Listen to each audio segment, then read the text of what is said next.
Assalamualaikum warahmatullahi wabarakatuh.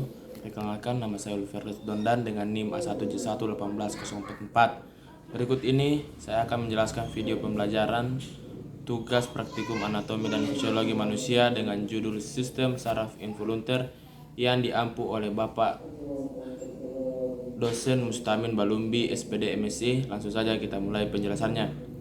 Dalam tubuh manusia, sistem saraf terbagi menjadi dua, yaitu sistem saraf tepi dan sistem saraf pusat.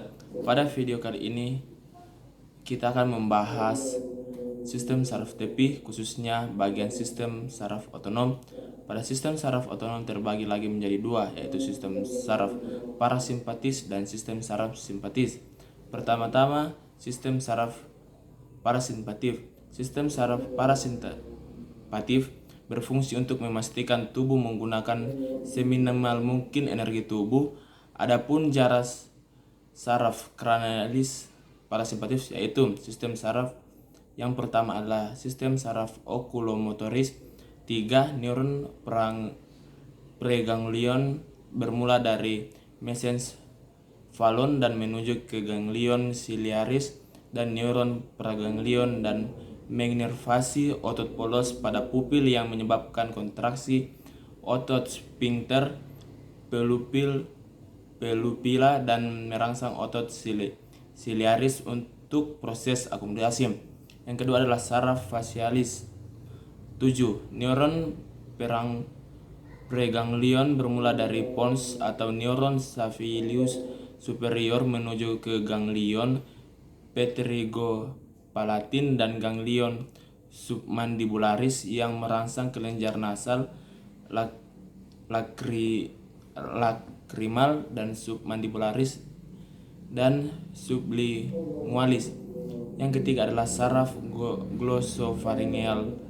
9. Neuron preganglion bermula dari medula oblongata menuju ganglion oticus untuk mengaktifkan kelenjar parotis. Yang keempat adalah saraf vagus. 10. Saraf vagus memiliki peran parasimpatif di tubuh manusia sekitar 90%. Saraf vagus akan menginervasi organ di dalam toraks dan abdomen.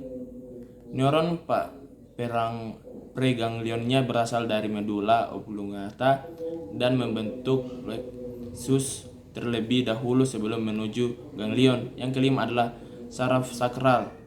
Saraf sakral berumah dari substansi grisea medula spinalis segmen S2-4 yang membentuk saraf spalanik pelviscus dan melewati plexus hypogastic pelvicus yang akan menginervasi organ distal usus besar, vesikel urinaria, ureter, dan organ reproduksi. Yang berikutnya adalah saraf simpatif yang berfungsi untuk melakukan eksitasi pada keadaan darurat dan emergensi. Akibat rangsangan simpatis adalah meningkatkan denyut jantung dan kontraktilitasnya, nafas menjadi cepat dan dalam,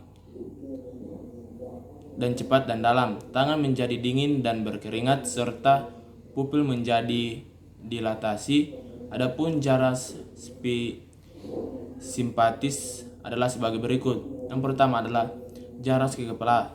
Neuron preganglion berasal dari T1 sampai T4 akan naik menuju ganglion cervical superior, akan mempengaruhi kulit dan pembuluh darah daerah kepala, mengaktifasi otot sphincter dilator pupil, menghambat kelenjar nasal sublingualis sehingga menyebabkan mulut kering, dan juga ada yang ke jantung. Jarak ke toraks. Neuron preganglionnya berasal dari T1 sampai T6 menuju ganglion cervical medial inferior, akan mensarafi jantung lewat rectus cardial dan pulmonal, aorta, esophagus, kelenjar tiroid. Jarak ke abdomen. Neuron preganglion berasal dari T5 sampai L2 menuju saraf spalanik dan akan bersinaps di ganglion celiaca dan mesenteric mesenterikum dan akan mensarafi lambung, usus hati, limfa, dan ginjal. Jarak ke pelvis neuron.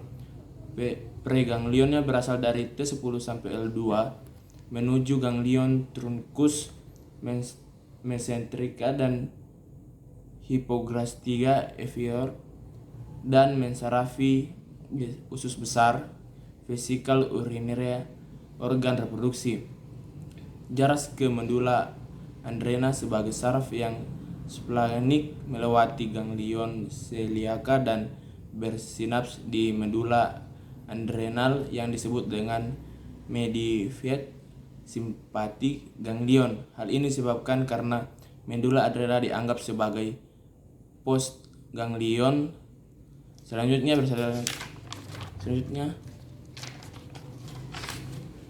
berdasarkan gambar ini kita dapat melihat dan mengetahui skema integrasi sistem saraf pusat dan sistem saraf tepi di mana sistem saraf pusat menjadi tempat pengendalian dari stimulus dan juga respon otak dan tulang belakang. Adapun sistem saraf tepi berfungsi menyampaikan dan menerima respon dari sistem saraf pusat menuju ke organ efektor atau organ yang ditargetkan. Demikianlah penjelasan dari video ini. Wassalamualaikum warahmatullahi wabarakatuh.